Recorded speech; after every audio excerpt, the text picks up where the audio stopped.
We're starting. All right, here we are. Happy Thursday to everybody that has joined us. We've got an awesome group of about 30 people. I'm super excited tonight. We have a dual book launch. Karen Luke Jackson, who you already may know, we celebrated with Karen before, and Karen has brought a friend, somebody from your writing group, and I'm super excited to have Kathleen Calby. Also out in our Western North Carolina, and both books, if you want to hold them up. Somebody was already holding them up in the section. It was, oh, there we go. Thanks, Mary. And that's beautiful. Yeah, beautiful. And I'm super excited, as oh, there's somebody else to let in. Do you see that one, Karen? So I'm going to read a brief bio, and then I'm going to turn it over, and Karen and Kathleen have created a wonderful reading event tonight for us. I'm really glad y'all are here. Karen Luke Jackson, winner of the Rash Poetry Award and a Pushcart Prize nominee, draws upon family lore, contemplative practices, and nature for inspiration. Karen is a facilitator with the Center for Courage and Renewal, just a fabulous writer and a fabulous person. She's in Western North Carolina. And this is your third time with us, right? Second. Oh, see, I already see a third book coming. I'm excited. A little bit about Kathleen. Kathleen Calby also lives in Western North Carolina in Blue Ridge Mountains and hosts writer events in Henderson County for the North Carolina Writers Network. So she's one of the representatives of the North Carolina Writers Network. Work has appeared in New Plains Review and the Orchard Poetry, named a 2022 Ron Rash Award Poetry Finalist. Kathleen publishing Flirting with Owls, and this came out from Kelsay Books in 2023. And oh wow, has just completed a full-length manuscript on the Egypt journey she took. Kathleen enjoyed fried chicken and biscuits a bit too much. I'm leaving it there. I know there's more, but I just want to stop right there. Both of y'all, thank you so much for being here. If you choose to come, if you don't already have Karen's book, I strongly recommend that we reach out and get one. I also want to say that I'll be putting in the chat section where to get copies of the books. Is there any way somebody could get a signed copy? Is that something we could do and reach out to y'all personally? Oh, yes. Yeah. Okay, awesome. Yeah. Do you have a preference for which email? Should I use the emails that I have that I can put into the chat section for people to reach out? Okay, fabulous. That's what I'll do. All right. Welcome. Thank you so much for being here. Well, thank you, Malika, so much for hosting this and for all you do for the writing community. And I'm so thrilled to be here with Kathleen, who has been a friend since she moved to Hendersonville 5 years ago. We started talking about poetry and we haven't stopped. And we were very much involved with each other's collections as we were pulling these books together. So a dual book launch is perfect. And I just want to thank everybody that showed up. So many of you have taught us stuff and supported us. So it's just wonderful to be here tonight. We thought we wanted to have a little fun tonight. Instead of each of us reading for 15 minutes from each of our books, we decided we wanted to take a page from the playbook of Ken Shamley and Eric Nelson, who are both here tonight, and do more of a braided reading, where we will sort of read poems from one book and then go to the other book. We thought that'd be a lot of fun, and there are a lot of themes in our books that overlap. So I'm going to be reading the first poem tonight from my book, If You Choose to Come. And Malika, you were remembering correctly, I have 3 books, but the middle book, which was The View Ever Changing, which was my full-length collection, I was supposed to have had a launch with you on that book and ended up having open heart surgery instead. So, and it was in the middle of the pandemic. But the book I did launch with you was Grit, which was the story of my sister's life as a clown. So our first poems tonight are going to be the title poems from each of our books. And my book, If You Choose to Come, was really written after the open heart surgery as a way to sort of pay homage to the Blue Ridge Mountains and their healing beauty, and to also really write poems about the garden hamlet where I live. So this I'll tell you a little bit more about where I live as we go through our poems. But I'll start with the title poem from my book, and then Kathleen will follow with hers. If you choose to come.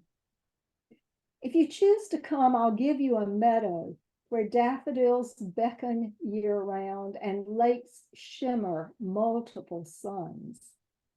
A high meadow where bluebirds flirt and swallowtails loll. A pasture of turf not bound by time, where honeysuckle sugars air and raindrops trill. If you choose to come, you'll find a well-worn path that rambles past blackberries ripe for the plucking. From there, you can climb to where red spruce and Fraser fir thrive, then hike down the other side toward a steepled church, doors swung wide, lover inside. So I'd like to read my title poem, which happens to be the last poem in the book. So I make you wait to find out what Flirting with Owls is all about. I'm really pleased about this poem because it was the first poem I had published since college days. And so it was very important to me. The journal Cackalack here in North Carolina published it, and I couldn't have been happier. This was in 2019, their collection. Flirting with Owls. No one would accuse the birds with their raucous melodies, rolling trills in upper scales, and sharp note reveilles of being a public nuisance. But privately, they are a bit early today, for I have been flirting with owls, deep in the muffled woods, air sharp as cinnamon, my breath an apparition, hands warmed in gloves, boots snug to socks. Dusk feathered in, and I, layered with down, stayed watching, long after light left. I could not tell you what I stood to find in such a cast of night, but resting amid branches, my eyes now useless, I turned, listen, present to octaves of silence, which became wonder, one nested, not newly hatched, not fully fledged. And I'm going to follow that poem with another nature poem. There's a lot of poems about nature in both of our books.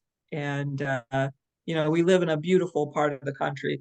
This poem, however, is about where I grew up, which was in northeastern Ohio. And I've been working on this poem for over 50 years. I started this poem in high school. I continued to work on it in college. I have revised it numerous times. It was a very skinny poem at one time. It's a little longer lines now. But when people ask me how long it takes to write a poem, it could be 50 years. So anyway, this is called Breakneck Creek. And I really think with a name of a creek, that's the actual name of the creek, Breakneck Creek, that needs a poem.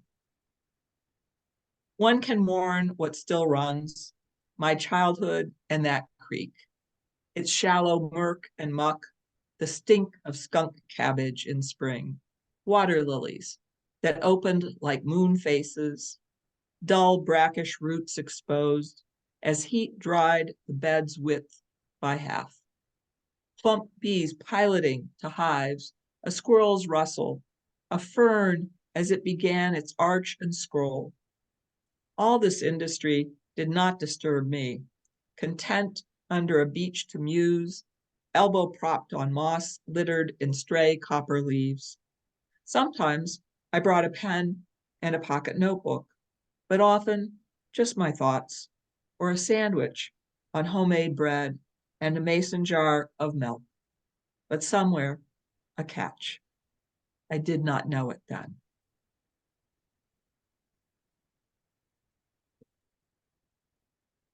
So I love this poem that Kathleen wrote that took her 50 years. But I decided I needed to pair it with, I don't have a poem that took me 50 years because I've only been writing poetry 15 years. But I decided to pair it with a found poem in the book.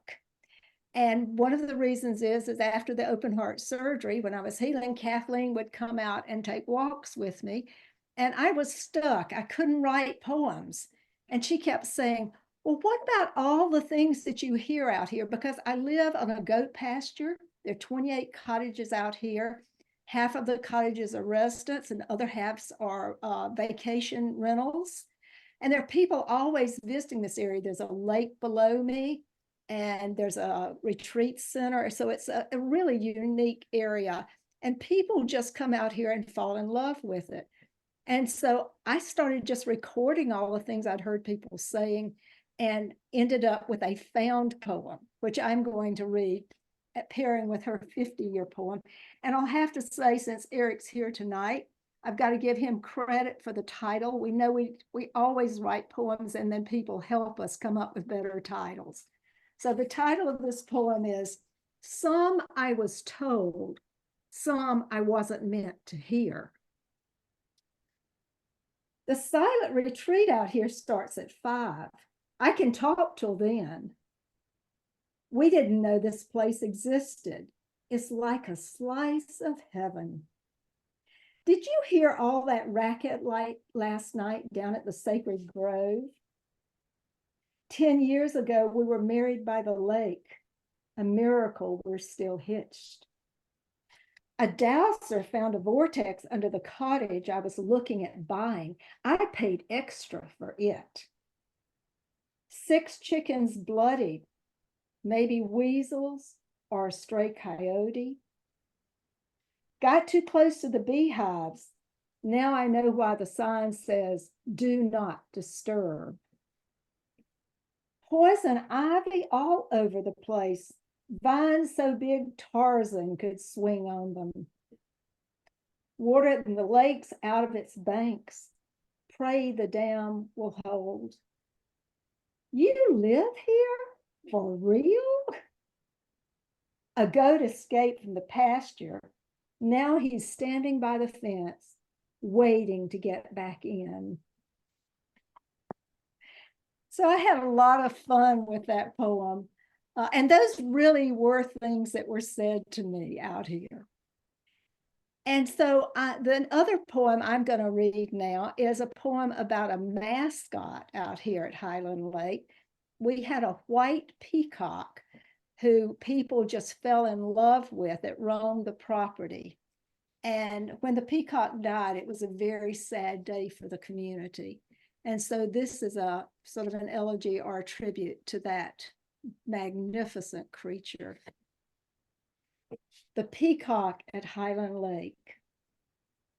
Visitors always ask Mansur's whereabouts. The snow white bird, a sight no one wanted to miss. In spring, the fowl's regal attire fanned 2 arms' length. Hoots from his roost in a silvered pine echoed our evening prayers. No matter our persuasions, grandparents and teens, urban and farm folk alike roamed the grounds together, searching for his crested head, took photos of him herding the goats and preening on the pasture fence. Children raced through July from barn to coop to lake, gathering molted feathers, brandishing them like swords, or sweeping them in royal attire, in royal salutes. Mansur was 14 when mauled by a dog. We buried him in the field behind Woodward House with old donkey and lame horse. Visitors still search the lawns and branches for a glimpse. What do we have to talk about now? Well, continuing the theme of where we live here in North Carolina, I'm going to read a poem called A Breeze Down the Mountains. This is also a little elegiac in that it was written, a good friend of mine's wife died, whom I also knew quite well. And he had told me about this and I just kept sitting with it. And this was the poem that came. A breeze down the mountains. On a day that binds heat to skin and holds tight, as arms locked around the chest take all breath away.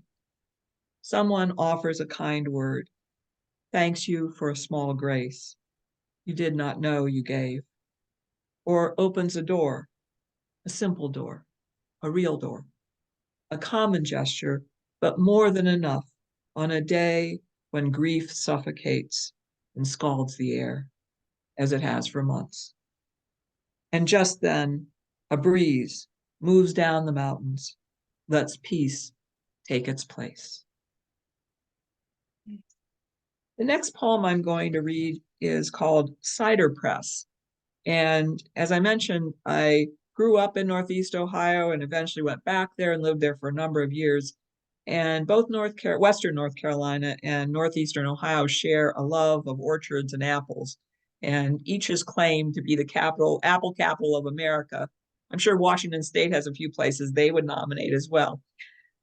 So I was very pleased. I also submitted this poem to CACLAC, which won an honorable mention.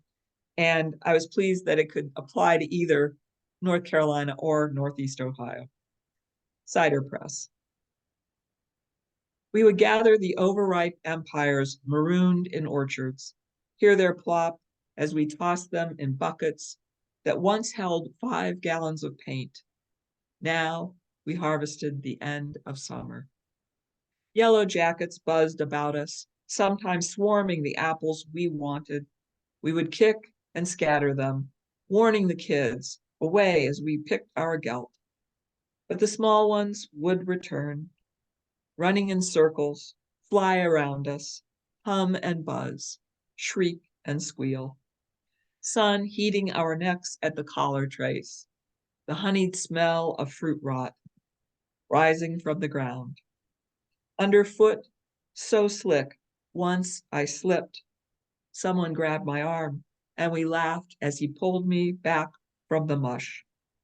This was the start of our fall. For the days, sweat covered us, and we could have drunk that too, all in our 20s, bandanas and cutoffs, lugging our pails back to the press. We could smell the sweet juice running as one man or another turned the wheel, a hard crank to the right, and again to the right, and again. Beers in the cooler nearby, but we waited as our labor poured, filling jugs and jars, homeward bound, the amber this day held.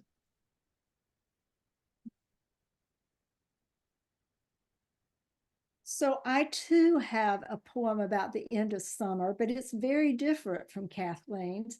It's more of an imagistic poem, and it's only 8 short lines. Near summer's end, wasps drowsed by cool nights swarm bronzed figs with rain-split skins. Land on furred leaves crawl speckled fruit, sting fingers that reach for the same sweet.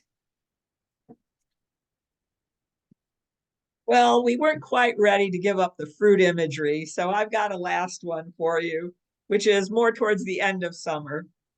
It's called Thieving Blackberries. It has a nod to William Carlos Williams, which I think you'll get in the last line. Thieving Blackberries. Everyone knows these small, questionable acts of conscience or its lack. Blackberries are ripe now by the pond, near houses, but in no one's yard. Accept my apology, false as it is.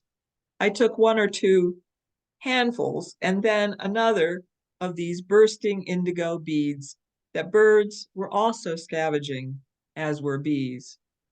I have braved the snares of thorn, threat of hiss, and sting for the prize. Not for lack of want did I try withstand temptation, but the taste, so sweet, so warm.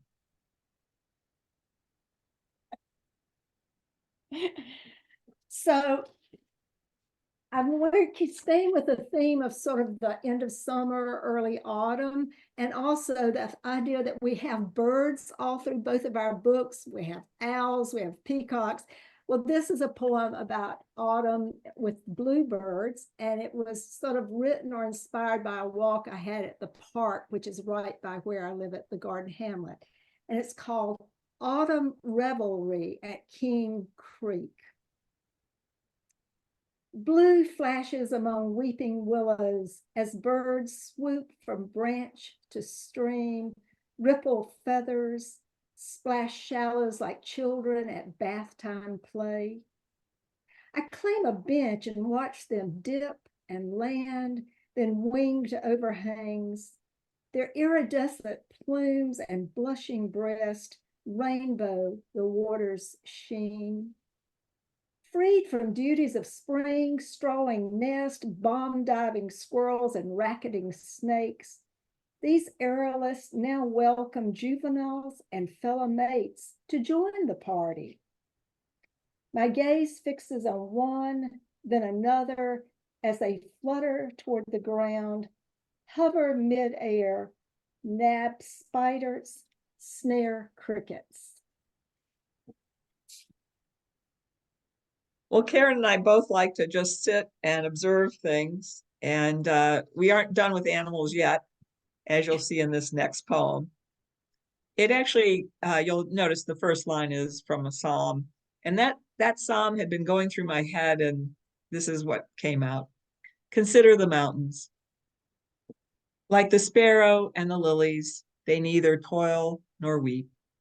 Although their stature and concerns are larger, they do not carry heads that weigh and weigh.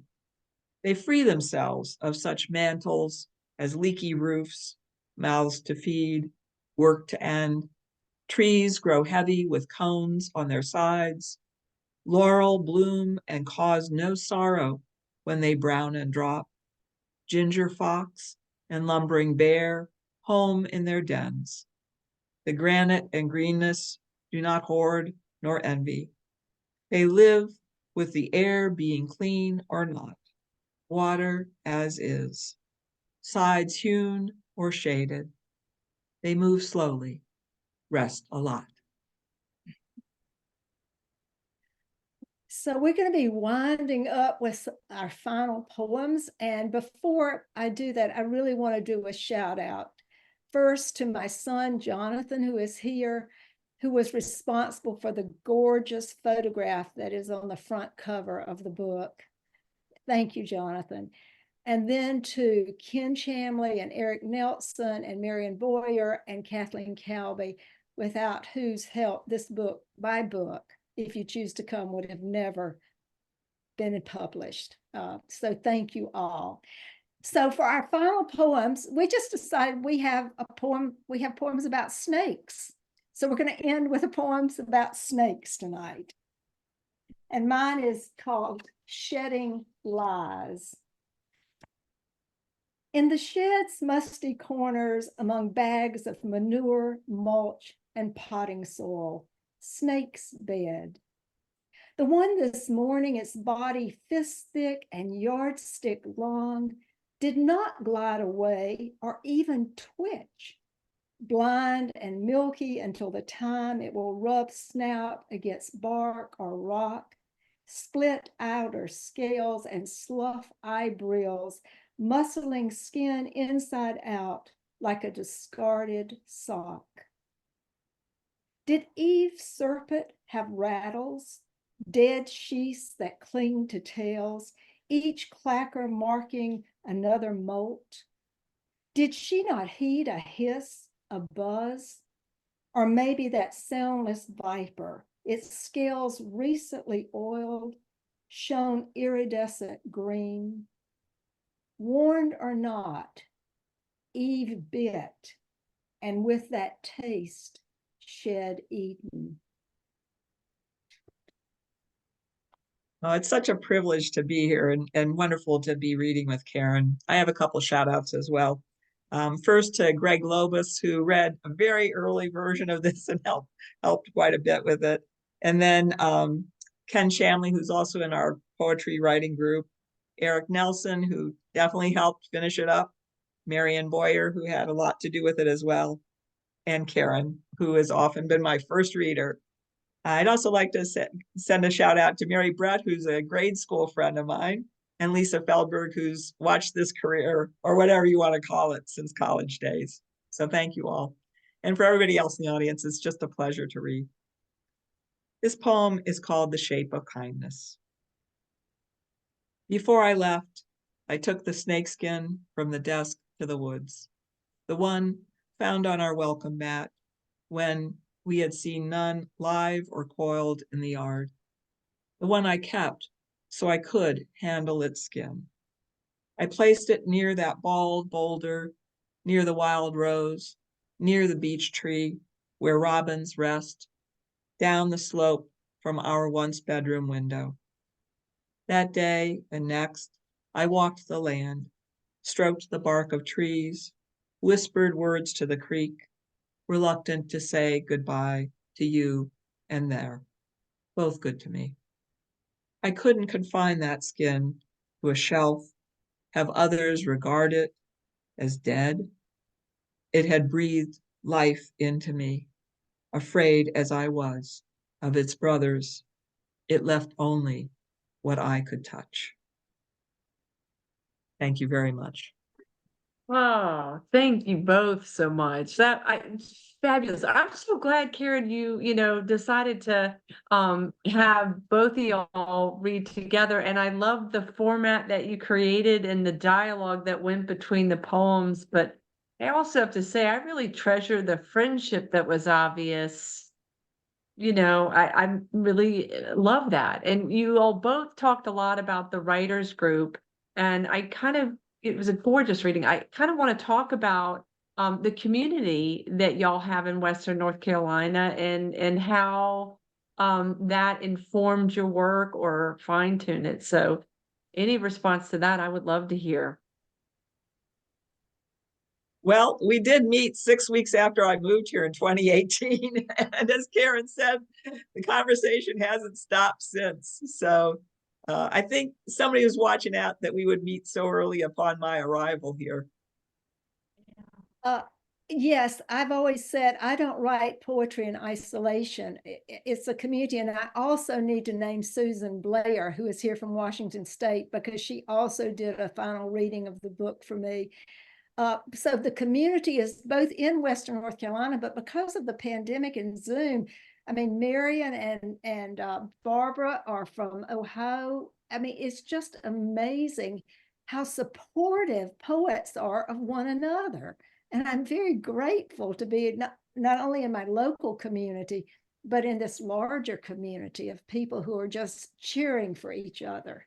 And I know Susan's got a book that's coming out this year from Press 53, and Marion has just published and won a couple of awards, and Barbara's just published. So we just all need to be celebrating each other, and that's what it's about for me.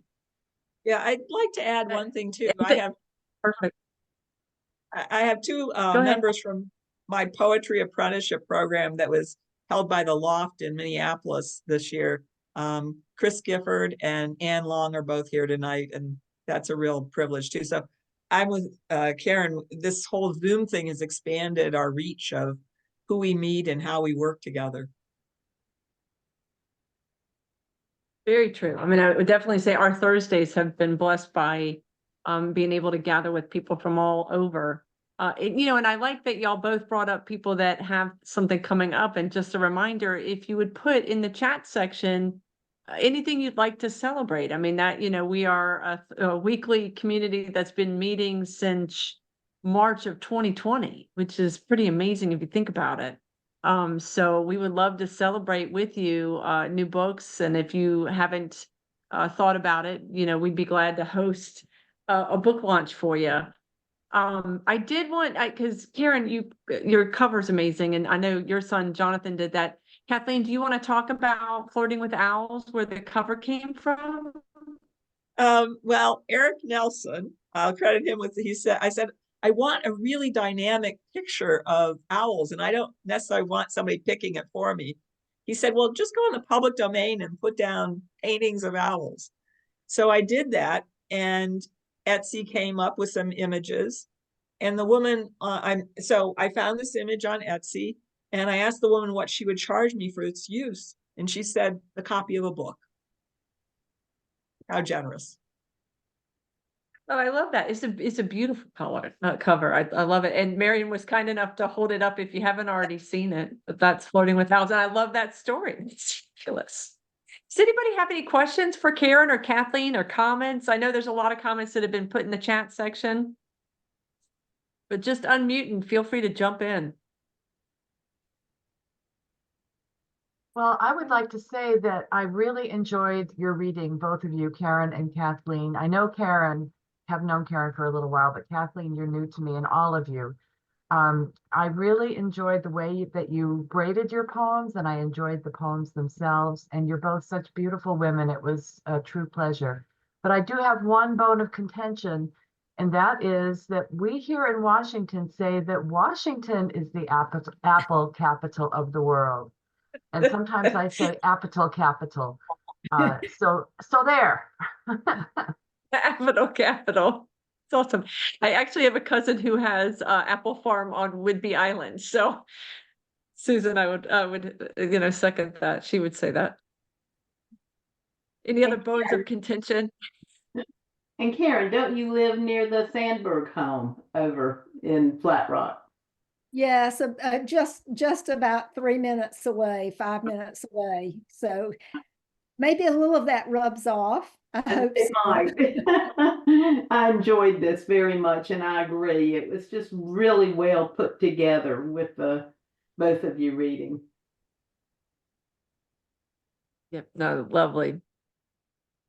Well, if there's no other questions, we'll take a moment just to say, Karen, as always, it's beautiful to see you, and Kathleen, so I'm so overjoyed to meet you and to be introduced to Flirting with Owls. That was a lovely reading. I like the word braiding. I think it was Donna. Oh no, it was Susan that said that. That's a lovely description of how it felt. So thank y'all so very much. We're looking If forward. Go ahead. Last thing, we're looking forward to our other person in our poetry critique group, Greg, who'll be reading, I think, later this month. Yes. So it'll be fun to hear. I think you will have had all of us then, Malika. So I was going to say, are we getting everybody? Yeah, we had Ken. This is fabulous.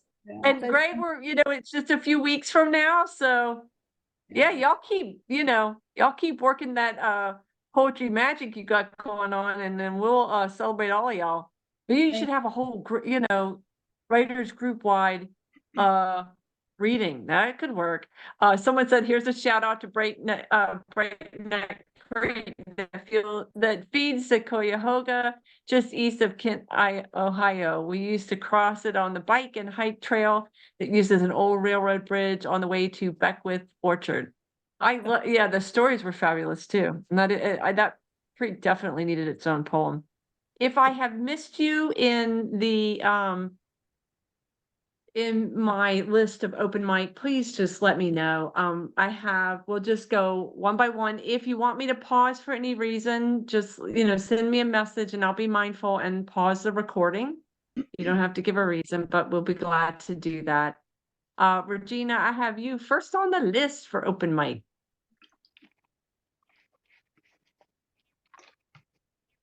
Hi, everyone. I am dropping something in the chat. If you are in Eastern North Carolina on February the 9th, we have an event in honor of African American History Month, celebrating word and music along an Afro-Carolina continuum. And so to that end, the poem that I want to share tonight is a poem, I say it's a very Afro-Carolina poem. It is written in honor of all those great women who came before me. According to Michelle Lanier, the progenitor of the term Afro-Carolina, she talks about women being cartographers, that every story they tell is a place on the map of how we become who we are.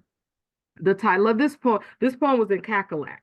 And so I was really excited to have it. There were such wonderful poets, many of you here tonight. This poem is entitled Black Blues Gone. On cold mornings, my grandmother would light the stove with fire and dry kindling to warm the house and our stomachs. She would heat sweet potatoes still in their rough papery skin from the night before. One day I rose earlier than usual and saw her walking outside of my brown bag sealed window, tattered coat collar pulled around her ears, woolen socks pulled over her hands, and as she bent and reached towards the wood pile, I saw the grimace and the wince replace the soft brown gentleness of her face. This was the first time I had seen her as anything but God. Poor and Black we were, but she never allowed us to feel the sting of the pain of this existence, nor experience the skewed culture often birthed from abject poverty and exclusion. She was our savior, and we resided in her courts, covered by her care until such time as our skin toughened to the world. Her garden bloomed as if it knew her and loved her. Her touch, her talk, her tenderness. It lifted up offerings of fresh vegetables, enough for her to can for long winter months, and sprouted lush herbs for healing balms. She fed and treated all she knew who needed her care. She fought through pain to create a path for promise. The blue of Blackness in this cruel South would not deter her resolve to tend her people in her garden of hope. Thank you. I love that poem, In Her Garden of Hope. It's so beautiful and powerful, Regina. Just beautiful. Karen, coming your way. There you are. I see you now. All right. So this is a poem I wrote a few weeks before my birthday last year, and I was just in a place where I was thinking a lot about time and moving through time and how we define ourselves and how that changes.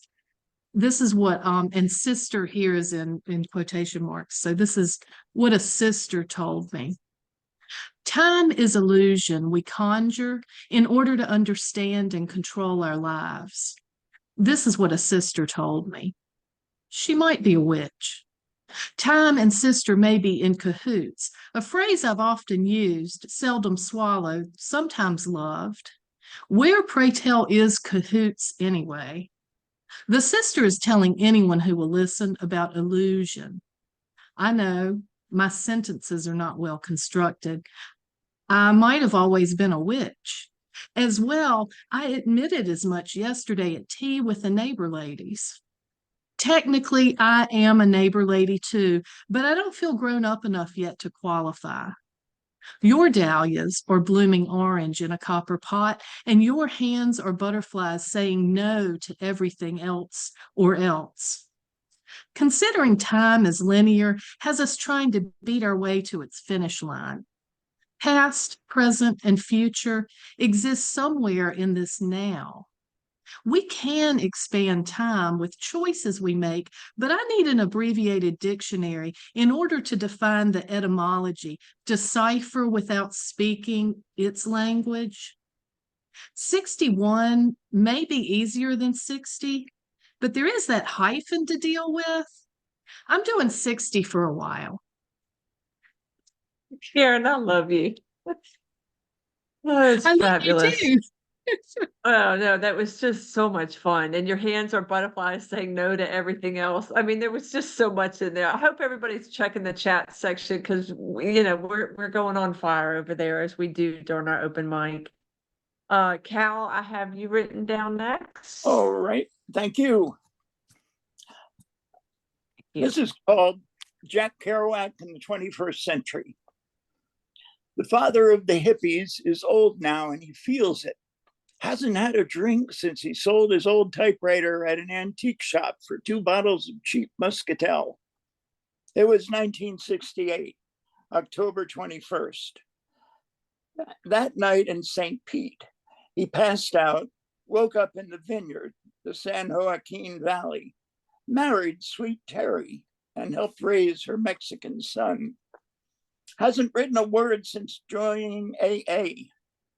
Worked himself back to health picking grapes with Terry and the boy. He watches sports on TV and taught the kids to play football like he did. Star halfback at Lowell High School and Columbia College. He misses his old friends, those Dharma bums, reads their books and laughs at how it all turned out. And he's happy with his roots in the hot soil, thinking about another trip, thinking he knows the road now, not the big red line from point to point, but the twists and turns. He looks at online maps, feels excited, got butterflies that turn to dreams. But now old Jack has no desire to go. The remains are just fondly remembered, movies that play in his clean and sober head. Thank you. Oh, thank you, Cal. Yeah, again, check the chat section. There's a comments in there. You guys, I always enjoy this aspect. We have just the best open mic. Donna, I am coming to you. And if somebody has decided they'd like to read, then come on and do so. Just send me a message. You know, here in the South, we like to name our houses. So we just moved here in June. So this poem is called Ash Knob. Ash Knob. I wanted to name the new house on Ash Knob Road Ash Knob, but it sounds like a snob lives here in this white farmhouse on 7 acres of red clay. I want to fix up the place. There's plenty of space for a strawberry patch, goats and hay. Maybe I'll become a beekeeper. I know, chickens. I'll raise chickens. And I'll have a cock-a-doodle-doo rooster wake up the neighbors every morning. Maybe I'll cut a dirt road beside the fancy golf course next door, where homeowners live in brick houses and belong to an association that doesn't permit gardens. I want to witness outrage when I enrich the soil with black gold cow manure, and I'll sunbathe nude at the top of the hill. It's America, by George, and it's about time to offend the land of sunshine and lacquer dreams. I'm so glad to hear this first poem that I'm sure is the beginning of your next adventure in writing and a new home and what you're going to do to improve to sunbathe nude. Yeah.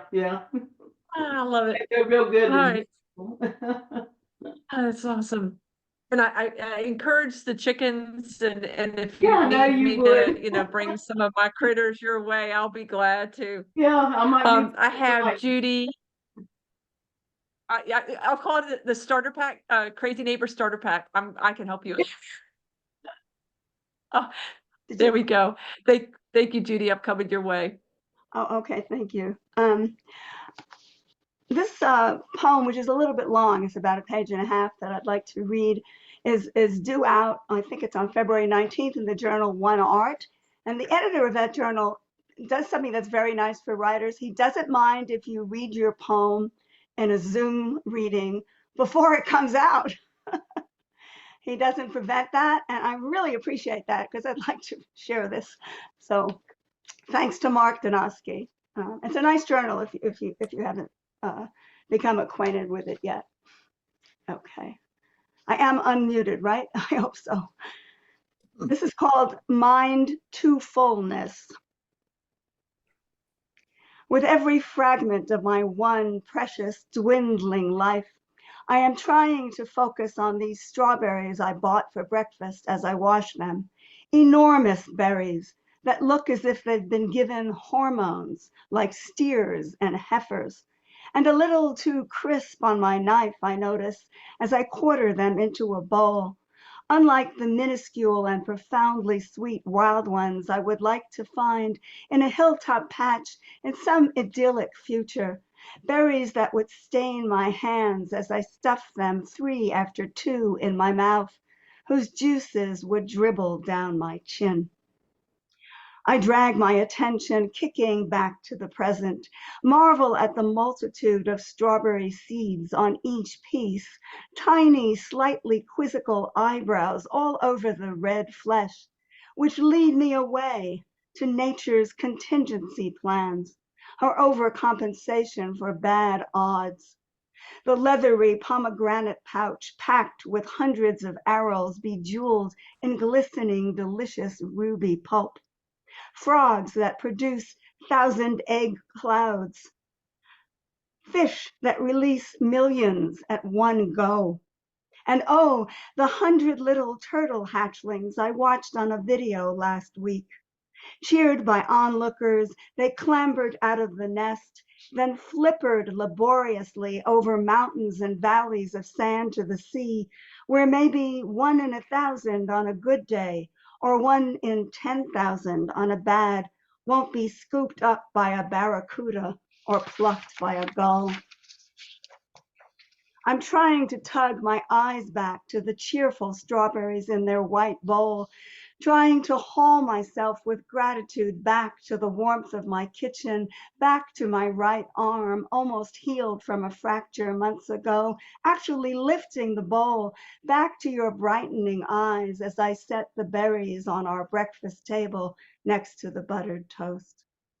But love, I can't not see the ruined world, how it empties of deliciousness, brightness, and warmth, how it fills with the sounds of annihilation by enormous bombs, dulls to the uniform gray of destroyed cities, how irrevocably it numbs the starving and stunned, sitting on the mutilated ground, hunched over their fires, trying to bake a little ashen bread with the last of the flour. Oh, Judy.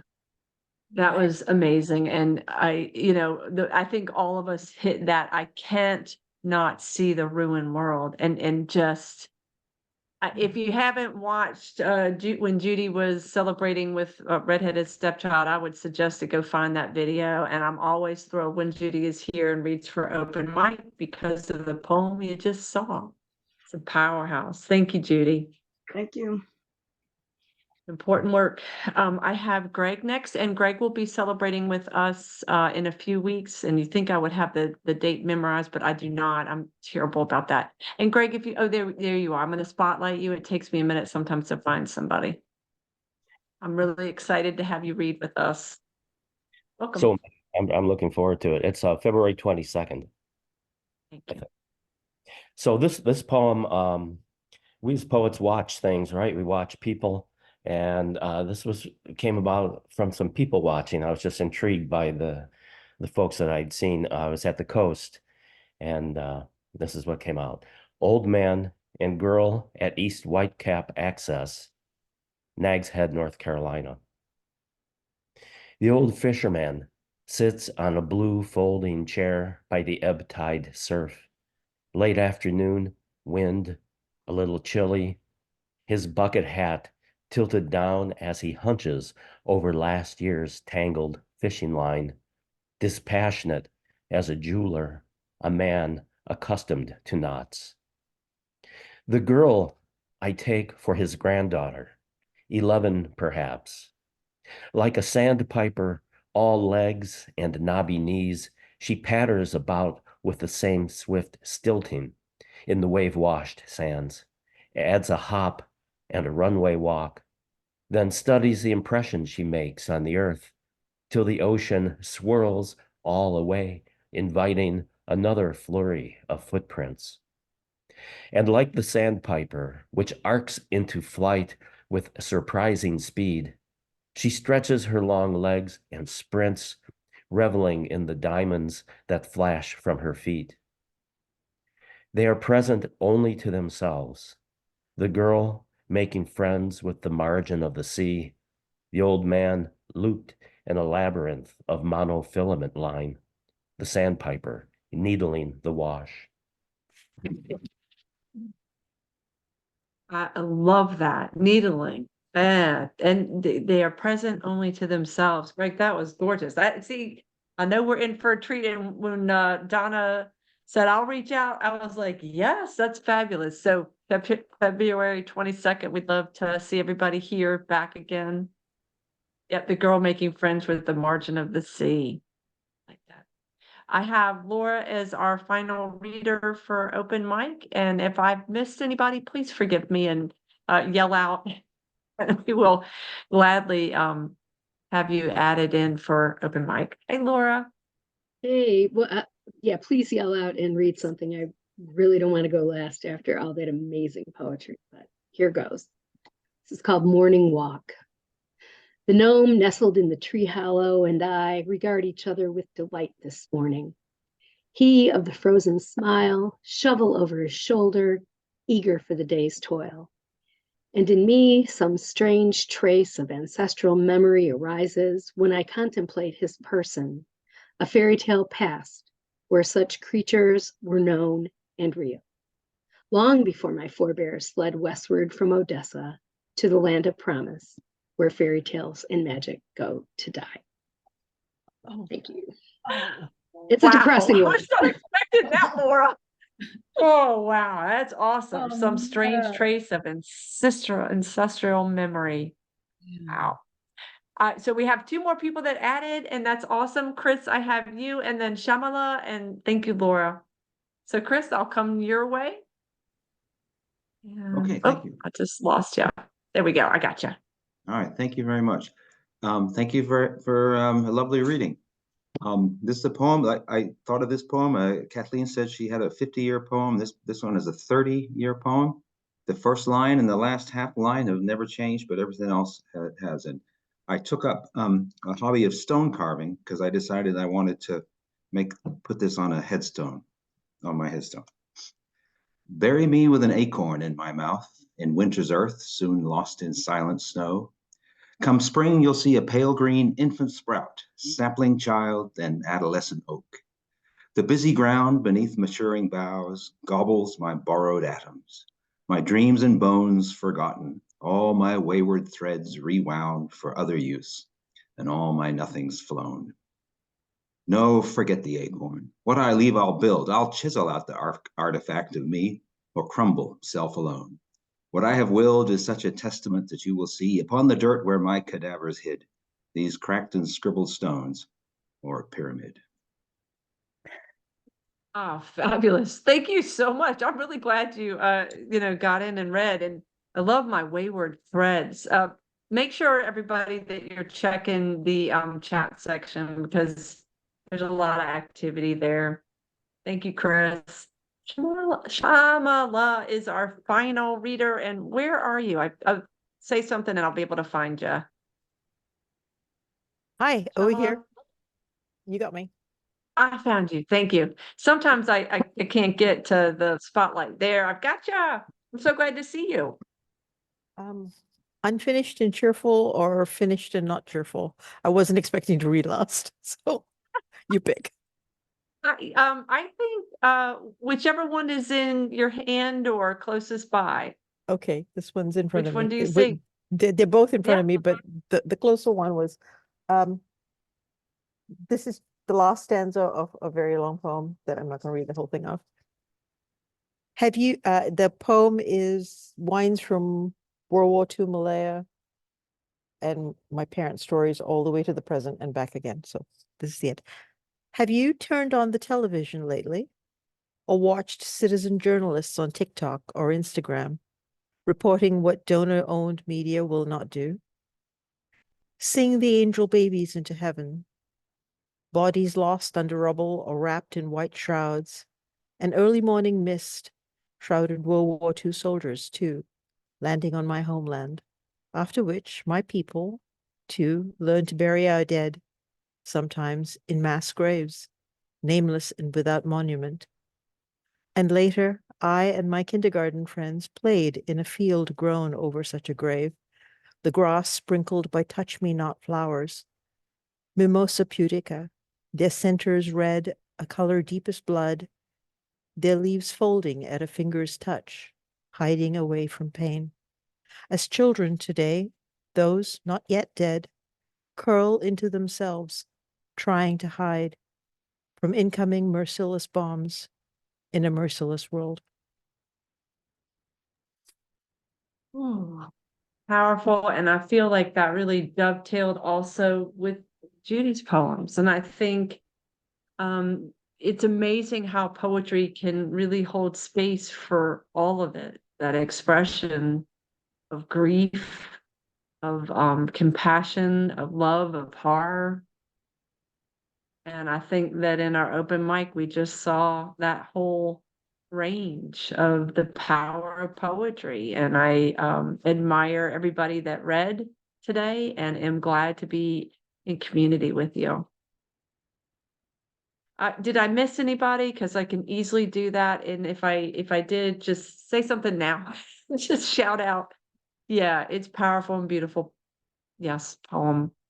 Shamala. Thank you. All right, I don't see anybody raising their hand or protesting, so I'm going to say thank you once again to Karen and Kathleen and to everybody who was here, and thank y'all. I look forward to seeing you on another Thursday. Bye, guys. Thank you.